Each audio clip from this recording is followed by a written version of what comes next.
दोस्तों, आज हम अखंड भारत और खंड भारत पर कुछ चर्चा करेंगे आपसे। दोस्तों, क्या आप जानते हैं कि अखंड भारत में किसी समय अफ़गानिस्तान, बलूचिस्तान, पाकिस्तान, पंजाब और ईरान के कुछ हिस्से शामिल थे, अर्थात वहाँ तक फैला हुआ था। आज के मलेशिया, फिलीपींस, थाईलैंड, दक्षिण वियतनाम, कंबोडिया, इंडोनेशिया आदि देश भी भारत ही थे। सन 1875 तक अफ़गानिस्तान, पाकिस्तान, तिब्बत, भूटान, म्यांमार, बांग्लादेश, श्रीलंका ये भारत के ही हिस्सा थे, अर्थात भारत ही थे। दोस्तों, क्या आपने राजा दाहिर का नाम सुना है? दुर्भाग्यपूर्ण तथ्य यह है कि इतिहास के पन्नों में राजा दाहिर सेन को वो स्थान नहीं मिला जिसके वो अधिकारी थे। राजा दाहिर सेन ब्राह्मण पिता चच और क्षत्रिय माता सुहंदी के पुत्र थे। चच से पहले सिंध पर क्षत्रिय राजा साहसी राय का शासन था। साहसी राय से पहले उनके पुरखे तकरीबन 600 सालों से सिंध पर राज्य कर रहे थे। लेकिन जब इतिहास को करवट बदलनी होती है तो विधाता कुछ ऐसे रहस्यमय चाल चल देता है जिससे कि सब कुछ बदल जाता है। दाहिर सेन यानी राजा दाहिर का जब सिंध पर राज्य था तब का सिंध आज के हिसाब से अफ़गानिस्तान, बलूचिस्तान, पाकिस्तान, पंजाब और ईरान के कुछ हिस्से तक फैला हुआ था। राजा दाहिर सिंध के सिंधी सैन राजवंश के अंतिम राजा थे। हुआ ये कि खलीफा का हुक्म पाकर 17 साल का नौजवान मोहम्मद बिन कासिम ऊँट घोड़ों के साथ 10,000 से ज़्यादा सैनिक लेकर सिंध फतेह के लिए रवाना हो गया। 638 से लेकर 711 ईस्वी के बीच पूरे 74 सालों तक 9 खलीफाओं ने 14 बार सिंध फतेह की कोशिश की, लेकिन हर बार उन्हें युद्ध भूमि में सिंध के सूरबीरों के आगे मुंह की खानी पड़ी थी। मोहम्मद बिन कासिम इस सच को जानता था, लिहाजा उसने चाल चली।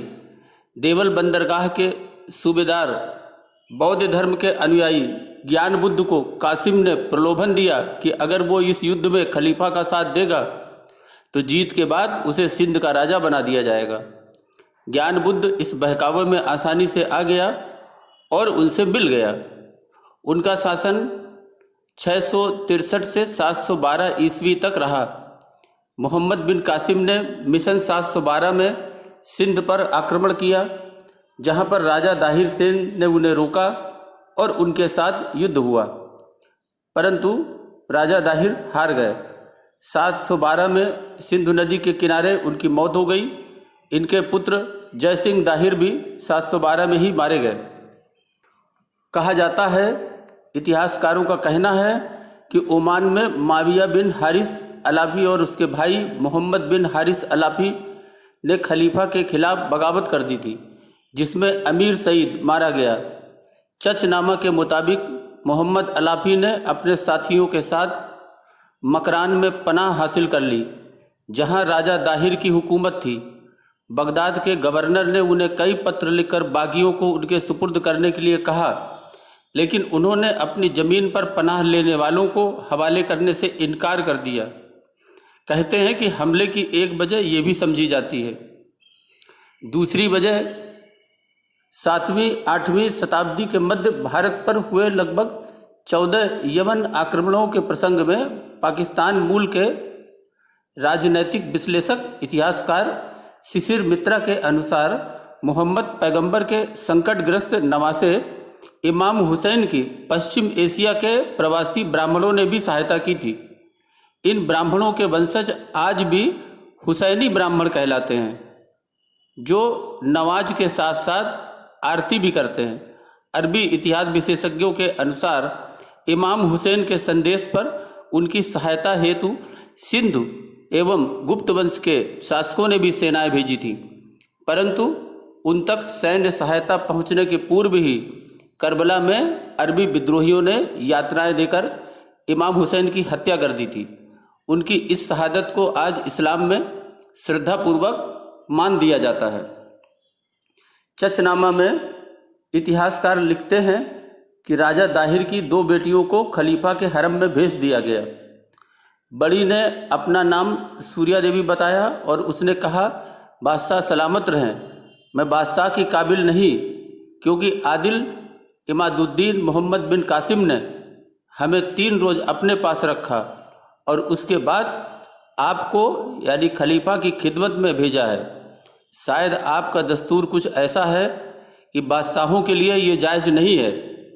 इतिहासकार के मुताबिक खलीफा वलीद बिन अब्दुल मालिक मोहम्मद बिन कासिम से बहुत नाराज़ हुए और आदेश जारी किया कि वो संदूक में बंद होकर हाजिर हों। जब ये फरमान मोहम्मद बिन कासिम को पहुंचाया गया तो वो अवधपुर में थे। तुरंत आदेश का पालन किया गया, लेकिन 2 रोज़ में ही उनका संदूक के अंदर दम निकल गया और उन्हें दरबार पहुंचा दिया गया। अखंड भारत में आज के अफ़गानिस्तान, पाकिस्तान, तिब्बत, भूटान, म्यांमार, बांग्लादेश, श्रीलंका आते हैं। केवल इतना ही नहीं, भारतीय साम्राज्य में आज के मलेशिया, फिलीपींस, थाईलैंड, दक्षिण वियतनाम, कंबोडिया, इंडोनेशिया आदि सम्मिलित थे। सन 1875 तक अफ़गानिस्तान, पाकिस्तान, तिब्बत, भूटान, म्यांमार, बांग्लादेश, श्रीलंका भारत का ही हिस्सा थे। लेकिन 1857 की क्रांति के बाद ब्रिटिश साम्राज्य की नींव हिल गई थी एवं भारत को अनेक छोटे छोटे हिस्सों में बांट दिया गया। विघटन की इस श्रृंखला का प्रारंभ अफ़गानिस्तान से हुआ, जब सन 1876 में रूस एवं ब्रिटेन के बीच हुई गंडामक संधि के बाद अफ़गानिस्तान अलग हुआ।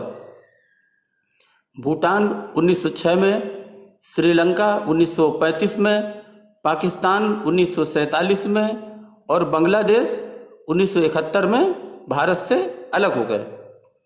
इसी तरह भारतीय राजाओं का अंत जयचंदों के कारण होता रहा, जो आज भी कहीं कहीं दिखता है। इसलिए भारत में रहने वालों को भारतीय बनकर इस देश से प्यार करना होगा। सबको एक साथ मिलकर एकता के सूत्र में बंधना होगा, तभी इसका भला होगा और हम सब का भला होगा और हम खंड खंड होने से आगे बचे रहेंगे। मित्रों, अभी के लिए बस इतना ही। धन्यवाद।